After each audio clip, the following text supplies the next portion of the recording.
beberapa harta yang harus dizakati dalam fikih kita Imam Syafi'i. Yang pertama singkat ya, emas dan perak yang bukan untuk kaum wanita yang jadi hias. Emas yang jadi hiasan bagi wanita tidak wajib dizakati. Tapi emas simpenan seorang wanita wajib dizakati. Kalau kaum laki-laki tidak boleh berhias dengan emas, maka emasnya seorang laki-laki wajib dizakati. Termasuk masuk dalam emas adalah uang. Uang adalah disamakan dalam sisi ini, dalam hal ini. Uang sama dengan emas, maka uang harus kita zakati. Cuman bagaimana menzakati emas dan perak tersebut? Yaitu emas dan perak kalau memang sudah mencapai nisab, batas minimalnya. Batas minimalnya emas itu kurang lebihnya antara 90 gram sampai 95 gram. Minimal emas murni. Kalau Anda memiliki emas murni 95 gram, satu. Yang kedua, 1 tahun, nginep 1 tahun di lemari Anda. Maka saat itulah di akhir tahun Anda sudah wajib mengeluarkan zakat 2,5%. Atau uang yang Anda simpan di BMT. Anda punya uang Anda simpan di BMT, atau Anda simpan di lemari, asalkan itu uang Anda.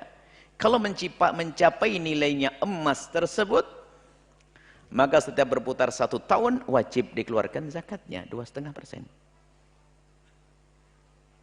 Emas seperti itu. Ya jelas. Kemudian perak sama. Perak dan emas zaman dulu, kalau emas itu adalah 20 dinar itu kurang lebihnya ya 90 tadi. Cuman kalau perak 90 gram atau 95 gram. Kalau perak itu dirham itu harus 200 dirham. 200 dirham itu kalau 1 dirhamnya itu kurang lebihnya 3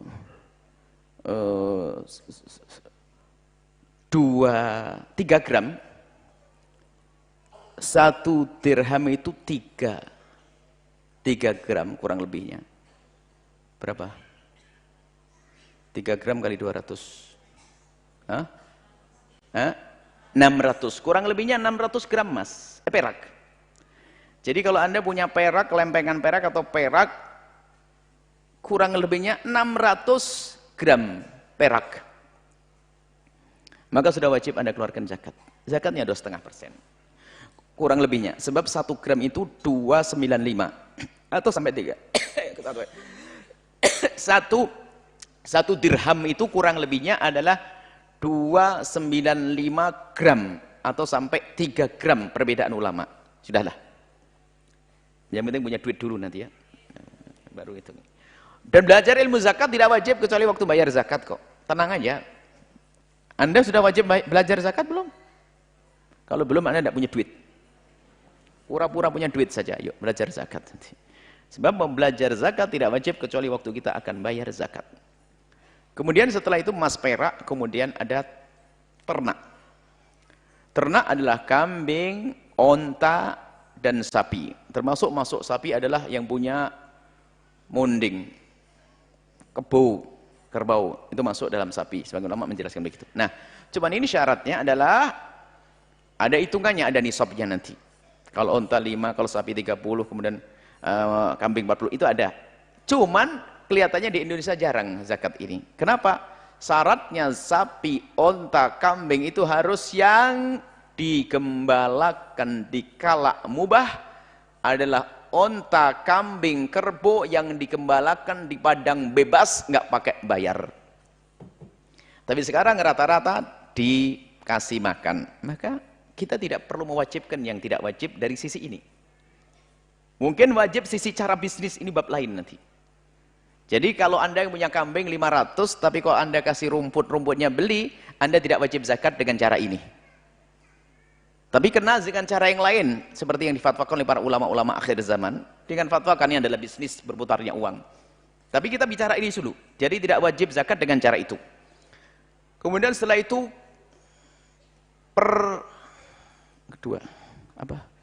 setelah peternakan, perkebunan. Yang wajib dizakati hanya makanan pokok dalam keadaan normal. Kalau dalam keadaan tidak normal, debok jadi makanan pokok waktu zaman Belanda. Enggak. Jadi dalam keadaan normal, makanan pokokmu apa? Sebab makanan pokokmu, ada orang punya kebun jeruk nipis. Makanan pokok jeruk nipis? Ya enggak ada, sakit perut makan jeruk nipis. Ya apa makanan pokokmu apa sudah? Sadar tak? Kalau makannya bambu, ya makan bambu sana. Makanan pokok, beras, jagung, gandum, kurma, di Arab sana. Jadi kalau makanan pokok ini yang wajib keluar zakat, tapi ada aturannya di situ. Maka nanti zakatnya pokoknya makanan pokok. Ingat, yang punya pertanian jangan lupa untuk haknya orang fakir. Nisabnya batas minimalnya adalah khamsatu awsak, 5 wasak. 1 wasak itu dibantu ngitungnya.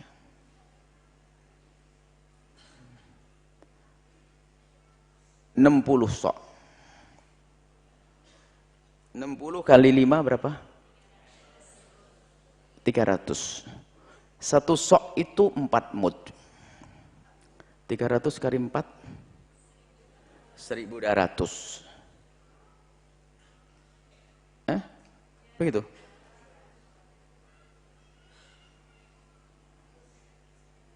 $1.200. 1.200 kali 6,7 on. Waduh, kalau sudah komanya langsung mikir. Sebab nggak ada duit pakai koma. Anggap saja kali 7. 7 on. 7 on kali 1.200.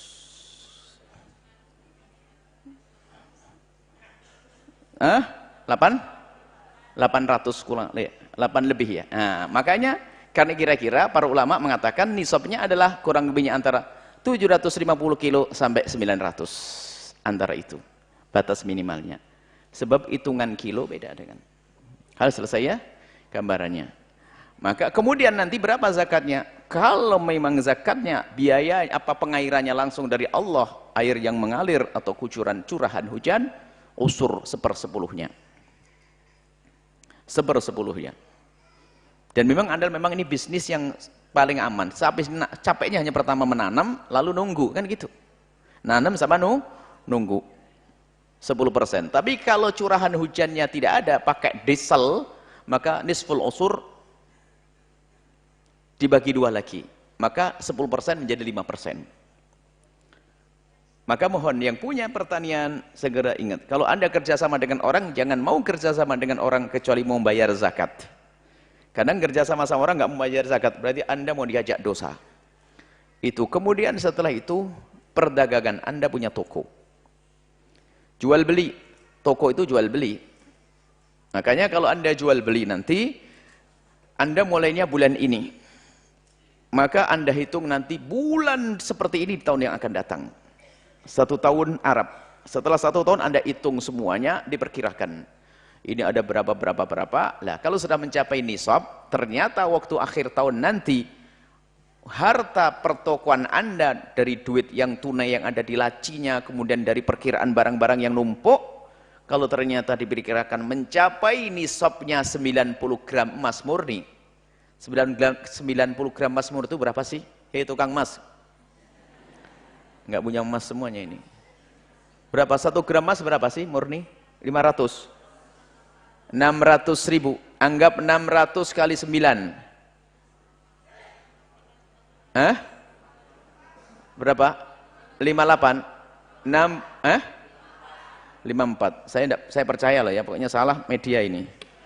Anda yang salah. 54. Berarti 5 juta, 54 juta.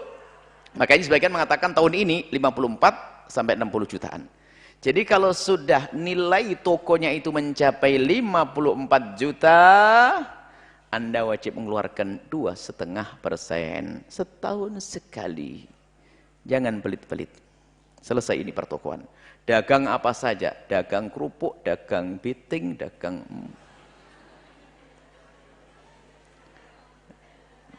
biting aja nilainya 54 juta. Ini berapa? Pokoknya dagang, jual beli. Kemudian setelah itu apa tadi? Pertama emas perak, peternakan, pertanian, kemudian pertokoan, perdagangan, kemudian rikas, barang temuan. Jika Anda menemukan barang temuan, tapi temuannya jahiliyah, barangnya orang kafir. Kalau barangnya orang Islam namanya luqatah. Misalnya Anda menemukan patung emas. Nah, patung itu bukan orang Islam kan? Patung gambarnya gajah atau patung jatayu, patung apa? Ini berarti bukan milik orang Islam. Karena di patung ini berarti peninggalan orang kafir. Kok Anda nemu, itu Anda boleh miliki dan keluarkan zakat. 1/5. 20%. 1/5 20% ya? Betul. Saya tidak bisa ngitung. 1/5 itu berapa? Khumus. 20% ya? 100 itu dibagi 20 jadi berapa? Anda kelihatannya tidak lulus SD. Ya 1/5 bingung. Kalau saya maklum SD saya sudah lama banget, jadi sudah lupa. 1/5. Baik. Nah, ini. Tapi kalau ternyata yang Anda temukan miliknya orang Islam, piring emas, biarpun haram kan, biar piring emas nggak boleh. Atau emas ada tandanya, ada kalimat Allah, ada gambar masjid, berarti miliknya orang Islam. Nggak bisa Anda ambil, karena itu adalah miliknya kaum muslimin. Maka Anda serahkan kepada negara, Baitul Mal dan sebagainya, nanti ditakrif, diperkenalkan atau... Jadi tidak boleh. Jadi yang dizakati rikas, peninggalan jahiliyah, miliknya orang kafir. Kemudian yang keenam adalah ma'dan atau ma'din, tambang emas dan perak. Tambang emas dan perak. Tambang emas dan perak, Anda punya tambang emas. Kita tidak pernah doa minta tambang emas. Kita berdoa, ya Allah semoga punya banyak kawan yang banyak yang bisa bangun pondok. Tambang emas dan perak maka wajib dizakati 2,5%. Baik, itu zakat yang ada dalam mazhab Imam Syafi'i. Selebihnya adalah tidak wajib zakat kecuali kena zakat dengan cara lain. Misalnya ada bisnis besar, bisnis properti, bisnis apa. Makanya selain daripada 6 ini harus hati-hati cara ngitungnya. Jangan salah, jangan sampai kita zalim kepada orang kaya. Nggak boleh zalim kepada orang kaya. Maka zakat peternakan ayam itu ada caranya, tapi hati-hati sekali menghitungnya. Jangan Anda zalim kepada orang kaya. Kadang mentang-mentang orang kaya dikit-dikit zakat kayak tukang pajak aja nanti. Dikit-dikit pajak begitu. Enggak, ada aturannya. Ini zakat, enggak, ada aturannya. Baik, 6 dulu kita pahami insyaallah. Pada pertemuan yang akan datang kita lanjutkan insyaallah. Semoga kita menjadi ahli bayar zakat semuanya. Dan tidak menjadi penerima zakat. Allahu a'lam bishawab.